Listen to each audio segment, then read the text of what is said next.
उत्तर प्रदेश में विधानसभा चुनाव अगले साल है, लेकिन अखिलेश यादव की पार्टी के अंदर अभी से टिकट बंटवारे को लेकर द्वंद्व दिखाई दे रहा है। प्रतापगढ़ में समाजवादी पार्टी की समीक्षा बैठक में सपा नेता शकील अहमद ने बगावती तेवर दिखाए।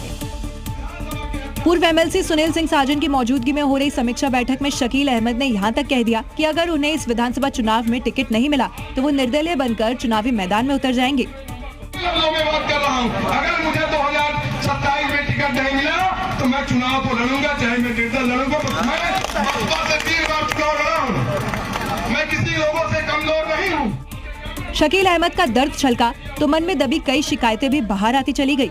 शकील अहमद ने कहा कि चुनाव जिताने के लिए कार्यकर्ता अपनी जान लगा देते हैं, लेकिन पार्टी आला कमान किसी बाहरी कैंडिडेट को टिकट दे देती है।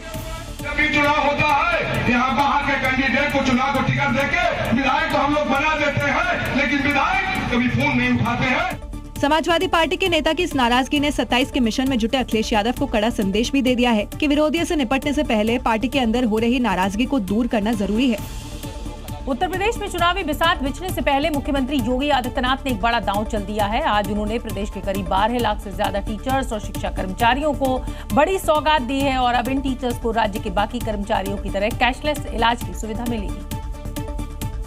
योगी सरकार के इस फैसले को आगामी विधानसभा चुनाव के लिए बड़ा मास्टर स्ट्रोक माना जा रहा है, क्योंकि सरकार के इस फैसले का सीधा फायदा प्रदेश के लाखों शिक्षा कर्मियों को होगा, जिनका इलाज अब सरकारी और प्राइवेट दोनों तरह के अस्पतालों में फ्री में इलाज हो सकेगा।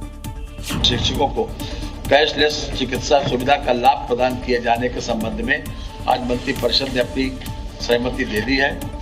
ये भी अपने आप में पहली बार हुआ है कि उन लोगों को इस प्रकार की चिकित्सा सुविधा उपलब्ध करा दी गई। सरकार के इस फैसले से 11,95,391 टीचर्स और शिक्षा कर्मियों को कैशलेस चिकित्सा सुविधा मिलेगी। इसमें 358.61 करोड़ रुपए की लागत आएगी। इस फैसले को आयुष्मान व्यवस्था के माध्यम से लागू किया जाएगा। मुख्यमंत्री योगी आदित्यनाथ की अध्यक्षता में हुई बैठक में कुल 32 में से 30 प्रस्ताव को हरी झंडी मिल गई है। बारामती के नायक अजीत पवार को राजकीय सम्मान के साथ आज अंतिम विदाई दी गई। अजीत पवार की अंतिम यात्रा में हजारों लोग शामिल हुए। देश के गृह मंत्री अमित शाह और महाराष्ट्र के मुख्यमंत्री देवेंद्र फडणवीस ने अजीत दादा को श्रद्धांजलि दी। अजीत पवार को आखिरी विदाई देने के लिए उमड़ी ये भीड़ बता रही है कि महाराष्ट्र की सियासत में उनका कद क्या था। हजारों की संख्या में लोग अपने नायक के अंतिम दर्शन के लिए पहुंचे थे। नम आंखों से उन्हें आखिरी विदाई दी गई। अजीत पवार अमर रहे के नारे लगाए गए। उनके दोनों बेटों पार्थ और जय पवार ने मुखाग्नि दी। इस दौरान अजीत की पत्नी सुनेत्रा पवार, चाचा शरद पवार और बहन सुप्रिया सुले की आंखों में आंसू थे।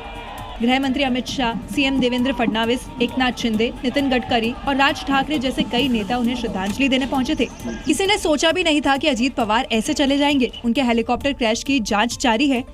प्लेन का ब्लैक बॉक्स मिल चुका है, जिससे पता चलेगा कि लैंडिंग के वक्त आखिर हुआ क्या था। क्या विमान में कोई तकनीकी खराबी थी? अंतिम समय में पायलट ने क्या कोई आपात संदेश भेजा था?